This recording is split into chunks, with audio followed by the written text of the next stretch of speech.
Everyone, this is Kidmo Vlogs, a Filipino reactor based here in Kingdom of Saudi Arabia, and welcome back to my channel. Agad-agad, gawa na dito reaction video yung kay Jong Madaliday Kanlungan. Alam nyo bakit ako napagawa ng reaction video dito for today's video? Kasi I was really moved and touched sa kanyang performance last week, which is Andog, na hindi ko inaasahan na he can execute or he can perform very well sa ganung particular na song na parang sentimental, na parang alam mo yung parang storytelling na atake niya. Hindi ko talaga inasahan yun kasi nasanay talaga ako. Kasi nasanay ako kay Jong na mapanood siya, something like may touch of reggae, na may pagka-pop rock ang kanyang kinakanta. And during last week, marami ding nagulat and marami ding kinabahan talaga. Kasi ang sabi daw talaga nila, mali ang choice ng song ni Jong na Handog. Kasi kalaban niya si Arabelle, di ba? But for me kasi, no more question about that. Si Jong talagang nanalo doon versus Arabelle. Si Jong talaga, although kahit sabihin mong mahirap talaga sabihin na kung sino mananalo doon. Pero naramdaman ko talaga na si Jong talaga ang nanalo doon. So for today's video, since na nakita na din naman natin kung paano kantahin ni Jong ang Handog, bakit hindi na din natin gawa ng reaction video ang kanyang Kanlungan na cover, which was 4 years ago, and it gathered 16 million views. Can you just imagine that?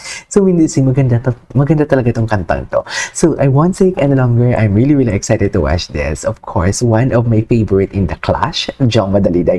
Actually, kahit hindi pa siya sa The Clash, kahit gumagawa pa lang ako ng reaction video nung kanya Jessica Villarubin, ano pa lang kasagsagan kina Golden. Basta may prod sila during that time, New Year's prod ata yun na maganda. Maganda yung prod nila, New Year yun. So, na-caught na talaga ni Jong yung attention ko doon. So, for today's video, this is Kanlungan.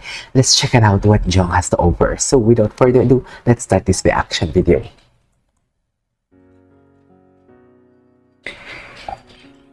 Ano kayang arrangement niya dito?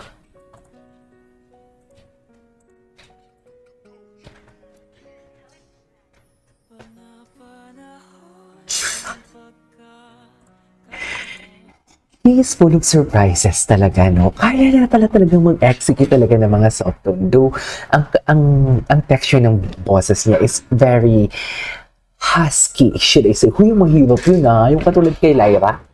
What do you call this? Lyra or Lira? Lyra or Lira ng XOXO, yung GMA singers din. Sumali din sa The Clash. Mahirap yung mga ganyang klaseng boses, yung texture ng ganyang boses is mag-soft tone sila.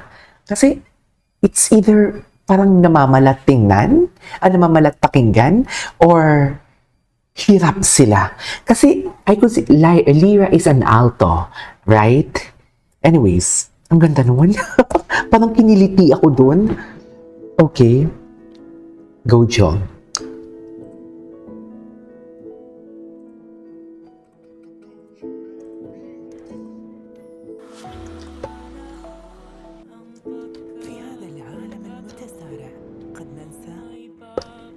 Ay, iba yung arrangement niya.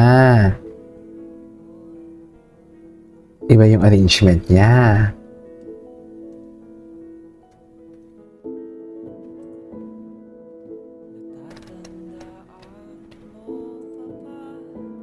Storyteller talaga siya.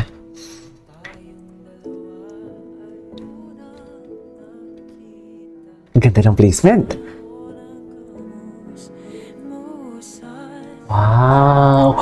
Oh my God, he is a storyteller indeed, isn't it? Sorry kung pause ako ng pause, mga mami. I cannot contain. I really cannot contain my emotion. Kasi kung hindi ako magpo-pause, makakalimutan ko lahat ang sasabihin ko.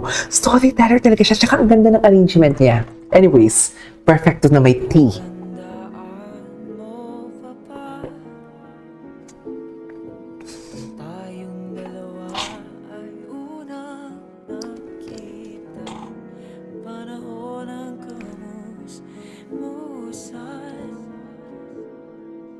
Sa piling ng mga bulaklak, Naiiyak ako.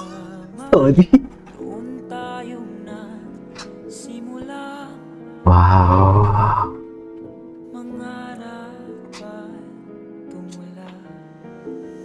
Naiiyak ako.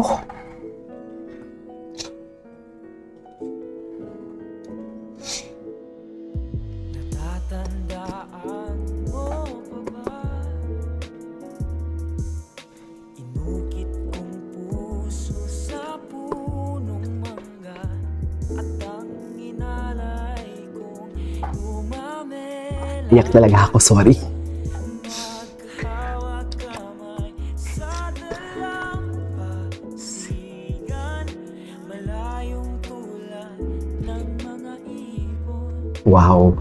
ang gunita ng ating hapon. Okay, G. Wow. Ganda. Ganda.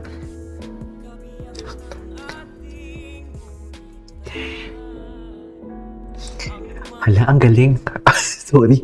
Ang ganda ng arrangement niya. Ang gunita ng ating kahapon, lumilipas ang panahon, kabiyak ng ating gunita, ang mga puno't halaman. Bakit kailangan lumisan? Panapanahon ang pagkakataon, may babalik pa ang kahapon. Ngayon ikaw ay nabalik, Walang arrangement. Kainis. tulad Yung tipong papaiyakin ka. Yung tipong alam mo yung papaiyakin ka because he is a storyteller indeed. And right after that, babaguhin niya yung tempo. Guess niyo ba yun? Matalino yung nag-arrange siya. ikaw ay nabalik, katulad uri ng iyong pananabik, na makita ang dating kanlunan, tahanan natin ulan. Wow. Love that. Ngayon ay naglaho na, saan na ang mga puno't halaman, ay kabiyak ng ating gunita, lumilipas ang panahon. Wow. Bakit kailangan ding lumisan?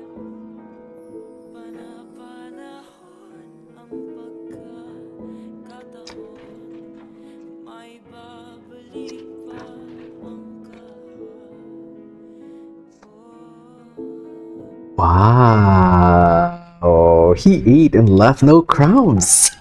Jong Madaliday, everyone. Wow, I love that execution. This is KJ Vlogs and see you on my next vlog. Bye.